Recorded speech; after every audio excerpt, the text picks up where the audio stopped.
headquarters, watching the morning sun glint off my nameplate, Sarah Chen Xiu. In 3 hours I would walk into our flagship branch, the same branch where 5 years ago my parents had drained my college savings account to give to my brother Mark for his sure-thing business venture. Ms. Chen, my assistant Rachel appeared at the door. Your parents just arrived at the downtown branch for their meeting with the manager. They still think it's about their mortgage refinancing. I nodded, remembering the last family dinner 2 months ago, before I'd finalized the purchase of Midwest Financial through a series of anonymous shell companies. The bank's getting stricter, Dad had complained, passing the green beans. They're asking too many questions about our refinancing application. Maybe because you're using the house to fund another one of Mark's ventures? I'd suggested quietly. Mom had bristled. Mark is building something important. He just needs support, unlike some people who only think about themselves. By some people, she meant me, the daughter who'd refused to give Mark more money after my savings were drained. The daughter who'd worked 3 jobs to put herself through business school while Mark burned through family funds chasing one failed scheme after another. Your brother's new crypto restaurant idea is revolutionary, Dad had insisted. This time next year we'll all be thanking him. What they didn't know was that I'd already reviewed their refinancing application. As the new owner of Midwest Financial, I had access to everything, including their desperate attempts to secure more funding for Mark's latest disaster. The branch manager just texted. Rachel checked her phone. Your parents are early, trying to charm the staff with homemade cookies. The same recipe they brought 5 years ago when they convinced the previous manager to let them empty my account without my signature? I finished, remembering how they'd exploited their friendship with the now-retired manager. History won't repeat itself today. I pulled up the bank's records on my tablet. In the 5 years since that day I'd built my own empire in secret. While my family thought I was working entry-level jobs, I was acquiring companies, making strategic investments, and eventually purchasing the very bank that had enabled their betrayal. Your brother called the branch again, Rachel added. He's trying to get information about the new ownership. Apparently he's hoping to pitch his crypto restaurant idea directly to the board. I laughed softly. The board that now answered to me. My phone buzzed, a text from Mom. Meeting with bank at 10.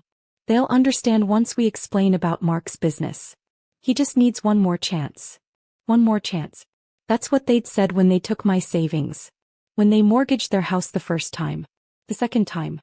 Each time Mark's revolutionary ideas collapsed, taking family money with them. The branch employees are ready, Rachel reported. Everyone knows their role for the announcement. Though most still think you're just the representative of the new owner. Only a handful of top executives knew I was the actual buyer. The rest would find out today along with my parents. I checked my reflection in the window. At 32 I looked younger than most bank owners. But my presence commanded respect from everyone who knew my true position. Everyone except my family, who still treated me like the naive daughter who'd trusted them with her savings. Mark's latest pitch document arrived. Rachel held up a folder. He's requesting a $2 million small business loan.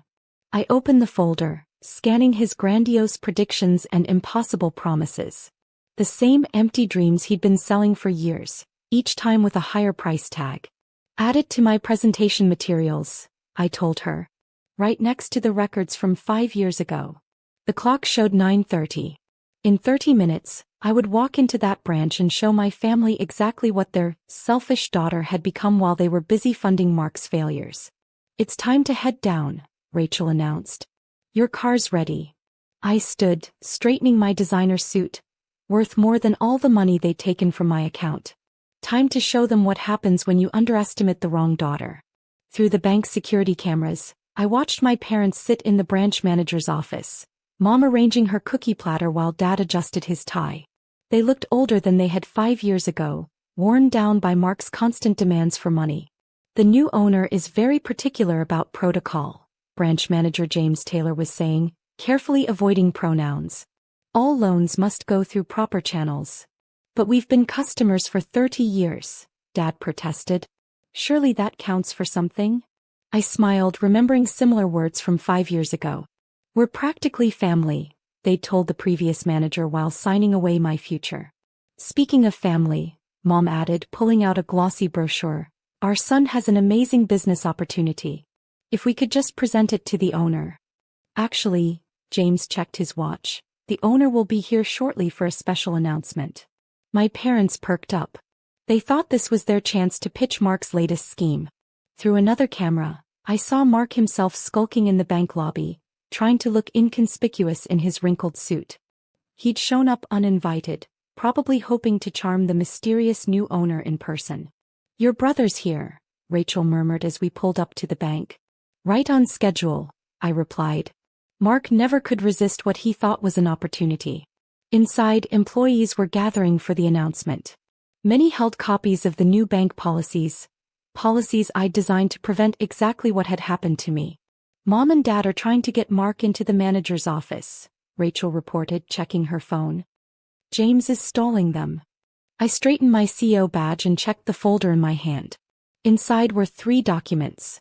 My original account statements showing the unauthorized withdrawal, Mark's history of failed business loans, and their current refinancing application with its many creative interpretations of the truth. "Everyone's assembled," James texted. "Ready when you are." I took a deep breath and nodded to Rachel. She entered the bank first, directing security to lock the doors. No one would leave until this was finished. "Ladies and gentlemen," James's voice carried through the bank. "Today marks a historic moment for Midwest Financial. Please welcome the representative of our new ownership." I waited in the doorway watching Mom try to push Mark forward, thinking this was his chance to pitch. "Under our new leadership," James continued, "this bank will focus on protecting all its customers, especially those who cannot protect themselves." Mom beamed, probably thinking he meant helping Mark. Dad was already reaching for his pitch materials.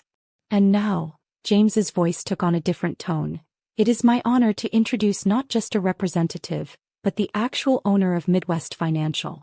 The youngest bank owner in the state."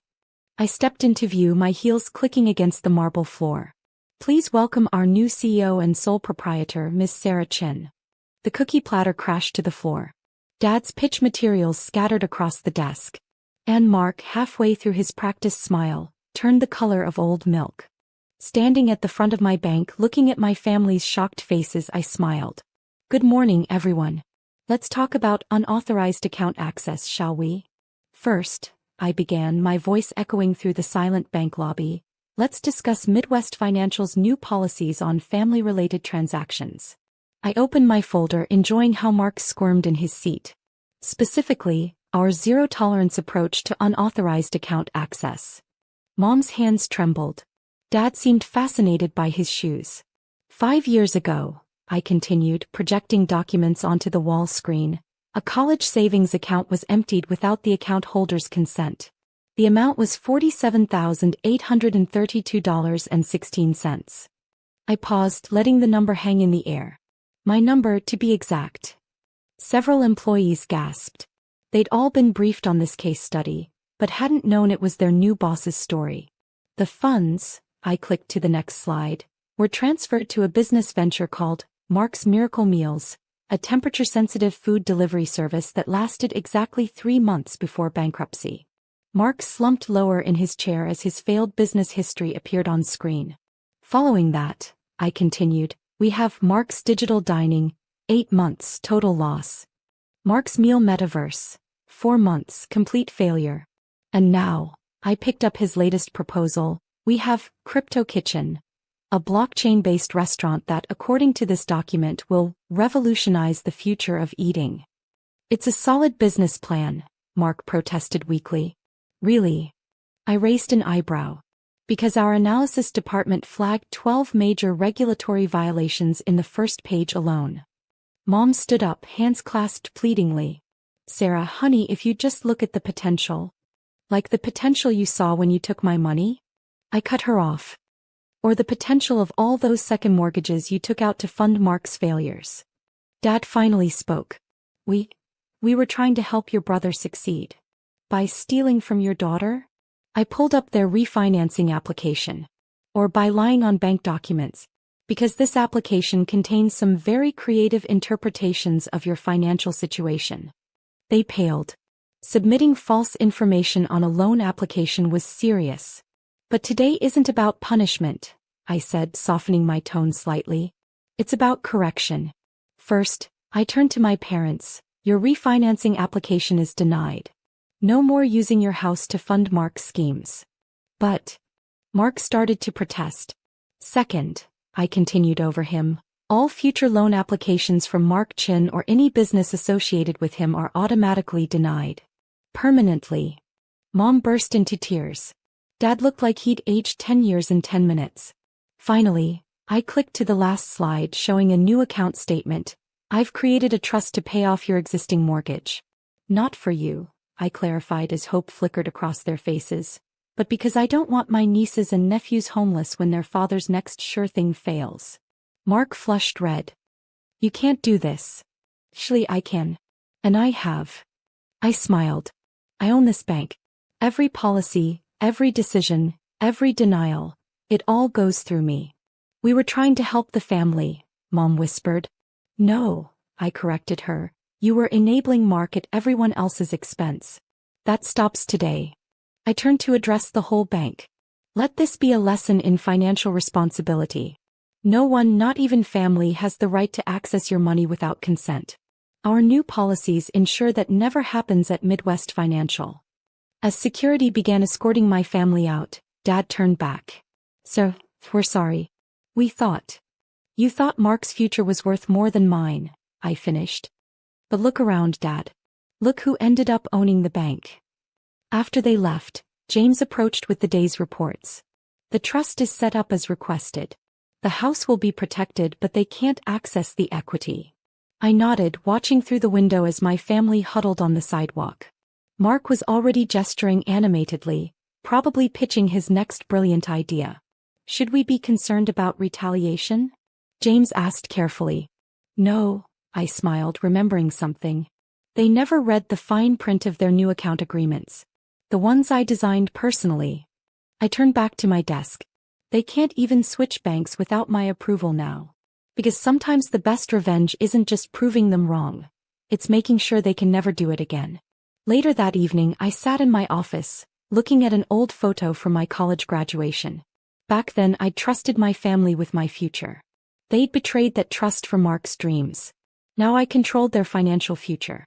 Every transaction, every application, every desperate attempt to fund Mark's schemes would cross my desk. My phone buzzed, a text from Mark. Sis, I've got an amazing new idea. Just hear me out. I blocked his number and turned back to my work. I had a bank